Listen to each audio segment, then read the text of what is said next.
د نرګسو د غاټولو مبارک شه. د نرګسو د غاټولو مبارک شه. دا کوچنی اختر د ټولو مبارک شه. سلامونه مې ومنئ، نیکې هیلې مې ومنئ په دې هیله چې روغ جوړ خوشحاله به او روژې به م چې دی په خیر خیرت سره چې دی تېرې کړې وي.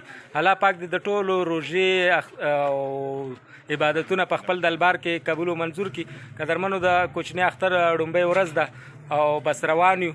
هغه ټول عنعنات، هغه ټول دستور د لمانځه نه ونیسه تر ټیکلې پورې او تر مبارکیو پورې دا ټول به چې دی له تاسو سره شریکوم. ورځم ړومبي سر کې چې دی ساحل صاحب هم چې دی مانځه ته تیاری کړی دی او مانځه طرف ته روان یو، عیدګاه ته ورځو. هغه به هم چې دی هغه مراسم به هم له تاسو سره شریکو. ساحل صاحب په خیر روژې دې څنګه تېرې شوې؟ مبارکي خو به وروسته ورکو. السلام علیکم ټولو لیدونکو کتونکو ته السلام علیکم ورحمت الله وبرکاتو. بعد سلام زه په خپل وار سره ټولو مسلمانانو ته او افغانانو ته پښتنو ته د کوچني اختر دا مبارکه ورځ مبارکي وایم. الله دې وکړي چې عبادتونه مو په خپل دربار کې قبول او منظور شي. خوشحاله اوسئ. یو بل شاه زلمی هم له ما سره ولاړ دی، هغه ته ورځو. ستړی مه شئ. السلام علیکم. درخان همدرد او استاد هغه را سره ولاړ دی. څنګه روژې دې ښې تېرې شوې؟ روژې خو ولا ډېرې خوندورې مزیدارې وي او الله دې وکړي چې بیا کال ته په خیر راشي او موږ هم خدای ورته ژوندي لري. څوک چې وفات شوي دي هغو ته د خدای جنت الفردوس نصیب کړي او کتونکو ته ټولو ته اختر مبارکي وایم. ډېره مننه. یو کوچنی حافظ صاحب چې دی هغه دې وخت راغی، د سره به مبارکي کوو. حافظ صاحب په خیر راغلی، تېر شوی اختر د مبارک شه. تېر شوی خو نه دی که نه؟ سبحان الله سبحان الله سبحان الله سبحان الله. هاي هاي ته زما مالک یې رب، ته زما خالق یې رب، ته زما مالک یې رب، ته زما خالق یې رب.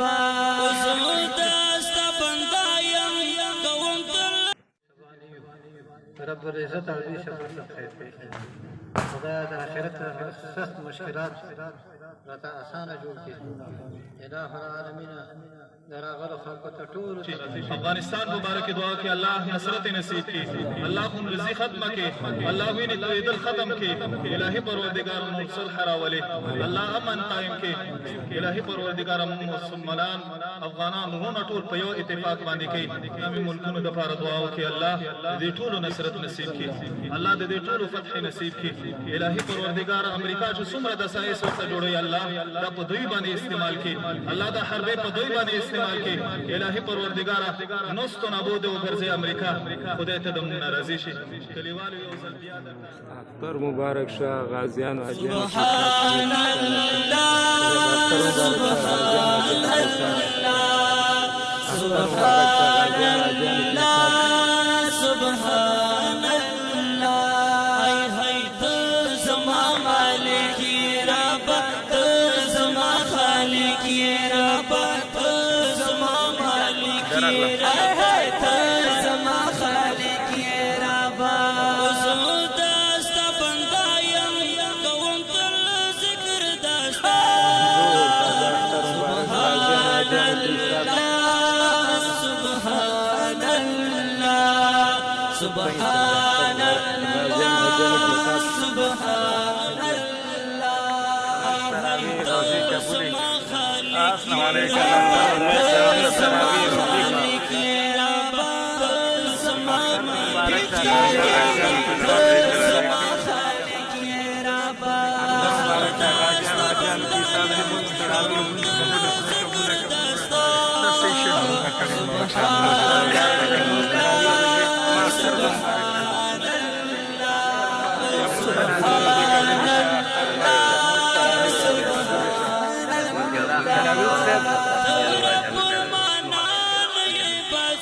اختر د مبارک شامل تراویح روزي قبول داخل د غازیانو حاجیانو کې عبادت الله قبول. یرا تاسو مبارک اختر د مبارک شاهانو کی سلطان یہ شاهانو کی سلطان یہ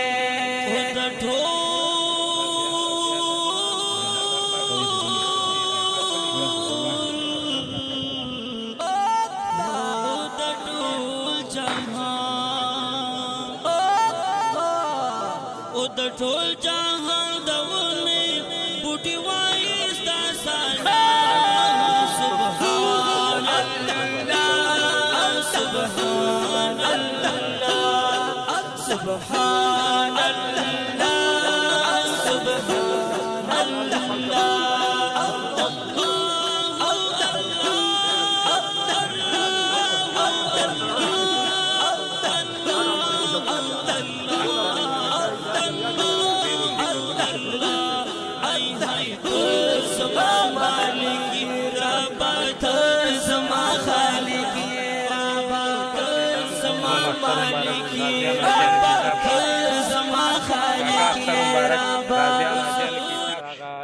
مینوال او ملګري ستاسو د شعر او ادب مینوال تاسې ګوري څه به ورته وایي د کوچني اختر په مناسبت لږ به اواز تیز لومړی خو ټولو ته د زړه له تله د کوچني اختر مبارکي وایم او په خاصه توګه هغه د شهیدانو کورنیو ته د همراضي تسلیت وړاندې کوم چا چې په دغه اختر نه تېر اختر و او سږ کال اختر کې د قرباني ورکړې ده د هغو د قرباني ته په احترام سره ټول ته د هغو کورنۍ سره هم همراضي ګرم چې دی دلته را سره ولاړ دی نوید مسافر ته وخت ورکو غواړو چې یو لنډ غوندې اختریز پیغام ترې واورو مننه سلامونه الله دې وکړي چې خوشحاله اختر مو تېر کړی او خوشحاله اختر شروع شو انشاءالله ټولو ایران دوستانو ته د اختر مبارکي وي الله دې وکړي چې آینده غمونو نه دا روژه خو موږ داسې په مصیبتونو تېره شوه الله دې وکړي چې آینده داسې غمونو نه هم پکې وساتي خوشحاله اختر دې وشي ټولو افغانانو ته دا 3 ورځې د خدای پاک وګوري کړي چې ټول عمر ته ورسېږي او فلسطین مسلمانانو باره هم ټول دعا وکړي چې هغه مو خدای پاک راښه وکړي الله امین او دا وخت زمونږ مشر چې دی هغه هم را سره ولاړ دی د چا چې په دغه عیدګاه جوړولو کې دغلته په راټولېدلو کې لکه نن چې مونږ دلته راټول شوي وو په دې کې ډېر غټ لاس چې دی د دغه مشرانو ده نو دته هم هرکلی وي او غواړو چې یو لنډ غوندې پیغام یې ثبت کړو مهرباني مننه ستاسو د وخت ورکولو نه چې دلته وخت راکړ زه خپله ټولو مسلمانانو افغانانو وروڼو ته اول د اختر مبارکي وایم او بیا ټولو دا عرضو او تمنا لرم چې دعا وکړي چې خدای پاک د په افغانستان کې سوله امن قایم کړي چې آینده دپاره اختر خدای پاک د زموږ په بل وطن باندې نه راولي او خپل وطن کې د خدای پاک نصیب وکړي چې خدای پاک امن او سوله راولي او خپله به هم په دې کې جدي کوشش کوو چې مطلب سولې او امن دپاره مطلب لار هواره کړو هغې دپاره کار وکړو او یو بل وزغمو حوصله وکړو او تر دا ونه کړو چې مطلب د خپلو مسلمانانو منځ کې مطلب بغض او کینه منځ ته راولو مهرباني ټولو سره سبحان الله سبحان الله سبحان الله نعمت الله ما هم در سره راولم کنه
نن د اختر ورځ چې زمونږ د کلي زمونږ د ټیم مراسم ټول تاسو ته وړاندې کړل وښودل په دې هیله چې د پام وړ به ګرځېدلې تر بلې ویډیو پورې چې زه بیا تاسو ته درانه خدمت